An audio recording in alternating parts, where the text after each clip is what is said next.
Amakuru mashya ari kuvugwa ku isi yose muri aya masaha na amakimbirane akomeye yongeye kubyuka hagati ya Iran na Amerika. Ibintu birimo kugenda bifata indi ntera kugira ngo birusheho kuba byiza, biri gukomeza kuzamba bikomeye cyane, ndetse ibi bishobora guteza indi ntambara. Nyamara mu gihe bari bemeranyijwe ko baba batanze agahenge, intambara ikabihagaze, ndetse ibi binagenda bigaragaza failure cyangwa se kutagera ku bintu bari kugenda bemeranywa uko bwije n'uko bukeye.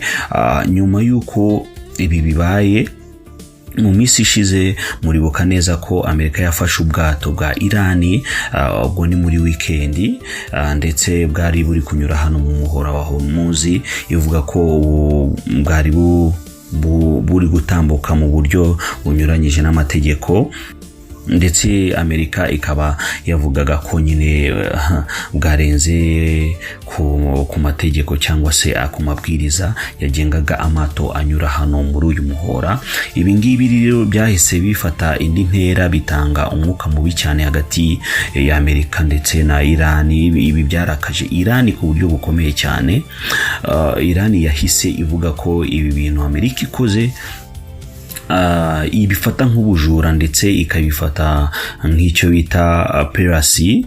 Inavuga ko bashobora kwihorera kubera iki gikorwa Amerika yakoze cyo gufatira buno bwato, ndetse kandi kugeza ubu Iran yamaze no kwanga ibiganiro bari bafitanye na Amerika, ndetse ibi bikaba byabaye bitunguranye ku buryo Amerika yo yari izi ko uyu munsi bari buze guhurira mu biganiro muri Pakistan, ndetse n'abayobozi bagahaguruka baje kwitabira bino biganiro, ariko bikarangira Iran ibateye utwatsi, ivuga ko nta mishyikirano bakeneye hagati yabo na Amerika, nta biganiro bigomba kujya imbere hagati yabo. Ibi rero byose bikomeje guteza urujijo muri rusange, n'abantu bibaza nimba biri buze kurangira bite, kuko buri ntambwe igerageza guterwa birangira bisubiye nyuma. Kandi wibuke ko ibi byose nyine byabaye mu gihe Amerika yari yashyizeho blockade ku byambo bya Iran.